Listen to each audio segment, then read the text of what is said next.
변호사님 간단한 자기소개 부탁드립니다. 안녕하세요. 처음 인사드립니다. 저는 권도중 변호사라고 합니다.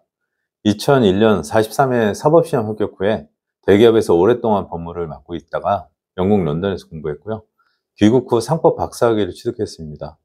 회사를 2016년 말 퇴사하기 전에 변리사 자격을 취득했고 그 이후로는 지금까지 로펌에서 파트너로 재직 중에 있습니다.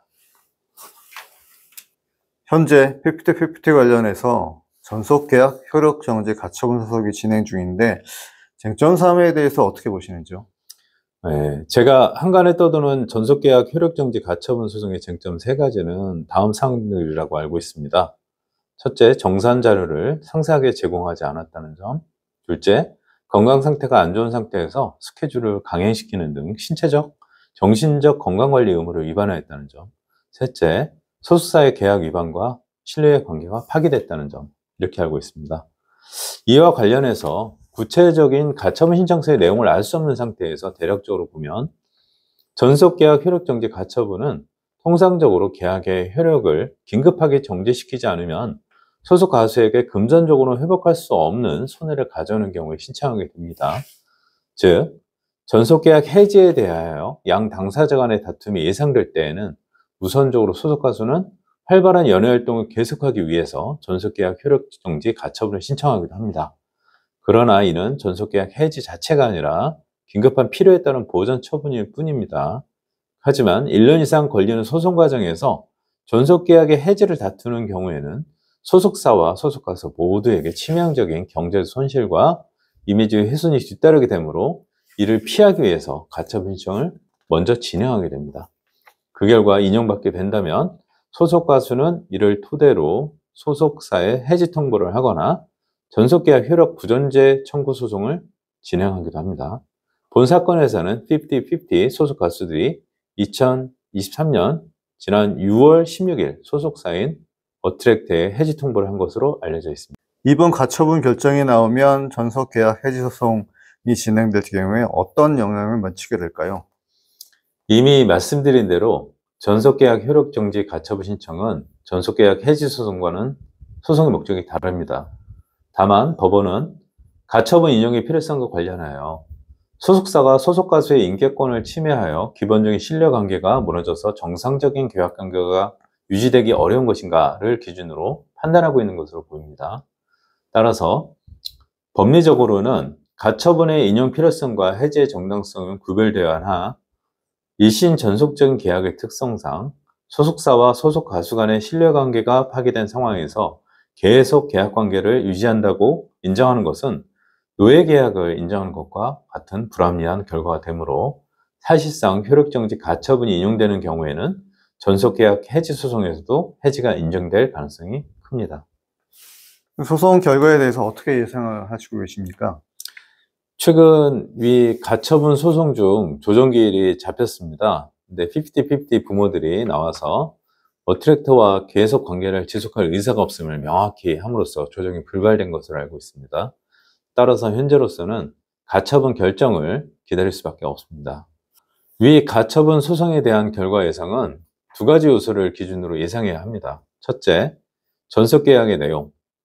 둘째, 실제 어트랙트의 전은준 대표가 위 쟁점 3가지 사항과 관련하여 위반한 것이 있는지 여부입니다. 그러나 우리가 제3자로서 전속계약에 포함된 비밀주의 약정에 의하여 그 내용을 알 수가 없습니다. 따라서 대중문화예술인 표준 전속계약서를 기준으로 설명할 수밖에 없습니다. 가처분 인용 여부를 판단할 때 판례의 기준은 채권자가 가처분 결정을 받지 못할 경우에 법적 또는 사실적으로 독자적인 연애활동이 심각하게 제약되거나 의사에 반하는 연애활동을 강제하게 하는 것이 되어 그것이 채권자에게 회복하기 어려운 손해를 가져올 우려가 있는가라는 점을 설명되어야 합니다. 제가 볼 때 투명하지 않은 정산과 관련해서는 세간에 알려진 바에 의하면 아직 해외의 음원 정산도 한국저작권협회에서 지급을 보류하고 있는 바, 현재로서는 매출금이 들어오지 않는 것으로 보여집니다. 이에 대하여는 실제 소속사가 정산자를 얼마나 정확하게 제공했는지 등 정확한 정보가 부족하여 그 판단이 쉽지 않습니다.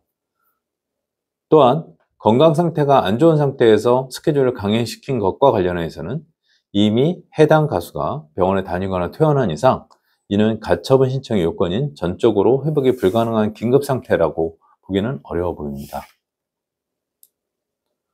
또한 소속사의 계약 위반 및 그로 인한 신뢰관계의 파기가 위 두 가지 사유 외에 추가로 어떤 것을 위반했다고 주장하였는지는 모르겠지만 그 위반으로 인하여 가수에게 금전적으로 회복할 수 없는 손해가 발생한 것이라고는 상상하기 어렵습니다. 50-50 측 소송 대리인은 위 판례의 기준, 즉 가처분을 인용받지 못하면 이렇게 재능 있는 가수들이 법적 사실적으로 연예활동을 지속하지 못하거나 그 의사에 반하는 연예활동을 강제하는 것에 해당한다는 것을 어필하기 위하여 가족들을 동원하여 그동안 어트랙트의 전은균 대표가 얼마나 혹독하게 가수들을 관리해왔는지 그리고 신뢰관계 완전히 파괴되었음을 강조하고 있는 것 같습니다. 이것은 최근 SBS 그것이 알고 싶다에서 방영된 주요 내용입니다. 50-50 측 소송 대리인은 지난 8월 17일 특정 경제범죄 가중처벌 등에 관한 법률 위반, 배임 혐의로 전은균 대표를 형사고발하였는데 이것 또한 어트랙트 전 대표를 무력화시킴과 동시에 가처분 신청 재판부에 그만큼 정상관계가 잘못되었고 소속 가수들의 신뢰가 파괴되었다는 메시지를 보낸 것으로 평가될 수 있습니다. 따라서 제가 실제 어트랙트의 전은균 대표가 어느 정도 위반 행위를 하였는지 등에 관하여 모르는 상태에서 법리적으로 신청 사유만을 놓고 판단한다면 가처분은 기각될 것으로 예상되지만 결국 50-50 측에서 가수들이 실제 신뢰관계가 파괴되었고 향후 손해배상 책임을 부담하더라도 현재 소속사와는 결별하겠다는 분명한 의지를 피력한다면 재판부로서는 인용할 가능성도 있습니다. 향후에 그 중소기획사가 글로벌 히트를 낸 K-팝 가수들을 배출해야 하고 똑같은 공경에 처했을 경우에 권리를 보호하기 위해서는 어떻게 대처해야 할까요? 그럼 이해를 돕기 위해서 현재의 당사자들을 기준으로 살펴보겠습니다. 첫 번째, 외주 제작사가 저작권을 침탈한 경우에 대한 소송 가능성에 대해 살펴보겠습니다. 현재 더 기버스는 50-50 가수들이 전속 계약을 해지하거나 타 기획사로 이전하는 것에 대해 전혀 무관하다고 주장한 것으로 알고 있습니다. 그러나 어트랙트의 전은균 대표가 타 기획사 관계자로부터 받은 전화 내용에 따르면 W사가 더 기버스 안성일 대표와 소속 가수들을 인수하는 협상 중이었다는 것이 나오고 이를 전은균 대표가 대중에 공개하였습니다. 따라서 위와 같이 더 기버스가 무관하다는 주장은 설득력을 얻기 힘들어 보입니다. 더 기버스가 큐피드 작곡가인 스웨덴 대학생에게 금 900만 원을 주고 곡을 매입하였다고 하나 그 소유권은 더 기버스가 어트랙트의 협력사로서 어트랙트와 체결한 계약서의 내용에 따른다고 볼 것입니다. 통상적으로 기획사는 외부 전문가에게 소속 가수를 위탁하여 양성하더라도 음원에 대한 저작권은 기획사에 유보한다고 보는 것이 타당합니다. 따라서 더 기버스의 위 음원 매입도 소속 가수에 대한 안무 지도 등과 마찬가지로 어트랙트와의 계약에 따른 채무이행 행위라고 보는 것이 합리적입니다. 따라서 더 기버스 안성일 대표가 어트랙트의 동의 없이 자신을 저작권자로 등록하였더라도 조만간 어트랙트를 상대로 저작권을 주장한다면 전웅준 대표는 그 구체적인 계약서의 내용을 근거로 방어할 수 있을 것으로 일단 판단됩니다. 만약 더 기버스의 안성일 대표가 50-50 가수들을 제3의 기획사로 이전하거나 자신의 기획사로 이전시키려는 시도를 하였다면 이는 어트랙트와의 계약 조건을 위반했을 뿐만 아니라 불법 행위를 자행한 것으로 볼 수도 있습니다. 이 경우에는 어트랙트의 전웅균 대표는 손해배상 청구를 할 수 있습니다. 다음으로 연속계약 해지를 일방 통보하는 멤버들에 대한 소송 가능성도 살펴보겠습니다. 위 표준 전속 계약서를 기준으로 살펴보겠습니다. 일단 50-50의 가수들 일부는 우리나라의 한글로 50-50, 각 가수들 개인 예명도 상표 등록을 한 것으로 알고 있습니다. 그러나 이는 표준 전속계약에 따르면 기획사에 전속되는 것입니다.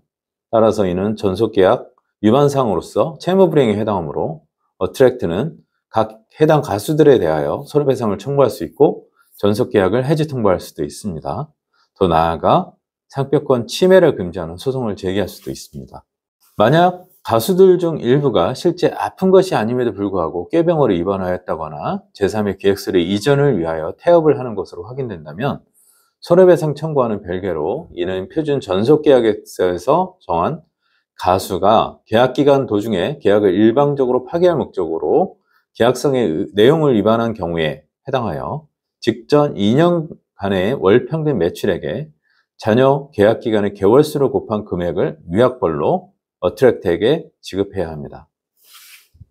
또 나아가 소속사는 50-50 소속 가수들이 전속계약 효력정지 가처분 신청한 상태에서 소속사의 동의 없이 방송이나 연예활동을 하는 경우에는 전속계약 위반 등을 이유로 방송활동을 금지하는 가처분 신청을 제기할 수도 있습니다. 향후 중소기획사가 이번 일과 같은 일을 겪게 됐을 때 이기를 공개 모집해서 활동할 수 있을까요? 법률적으로 문제되는 사안은 없는지 짚어주시기 바랍니다. 앞서 본 바와 같이 50-50 각 소속 가수들의 예명에 대한 상표권과 퍼블리시티권은 기획사에 전적으로 귀속됩니다. 즉, 소속 가수들이 전속 계약이 해지되거나 효력정지 가처분이 인용되지 않는 한 그에 대한 권리가 없습니다. 따라서 어트랙트는 얼마든지 50-50라는 그룹명뿐만 아니라 각 소속 가수들의 예명조차도 공개 오디션을 통해 모집한 가수들에게도 적용시킬 권리가 있습니다. 국내 중소기획사들이 외부 거대 자본으로부터 소속 가수들을 지킬 수 있는 방법은 어떤 게 있을까요? 연예인들의 전속 계약은 대체 불가한 성격이 매우 크기 때문에 소속사와 가수들의 신뢰관계가 매우 중요합니다. 비록 가수들이 외부 거대 자본으로부터의 금전적, 사업적 유혹에 흔들려서 전속계약을 일방적으로 해지하는 것을 방어하기 위해서는 소속사가 전속계약에서 정한 계약 의무를 제대로 이행해야 할 것입니다. 따라서 소속사들은 초기부터 법률적 계약적 관점에서 가수들과의 계약 및 그 이행 과정에서 변호사 등 법률 전문가의 자문을 충실하게 받는 것이 필요합니다.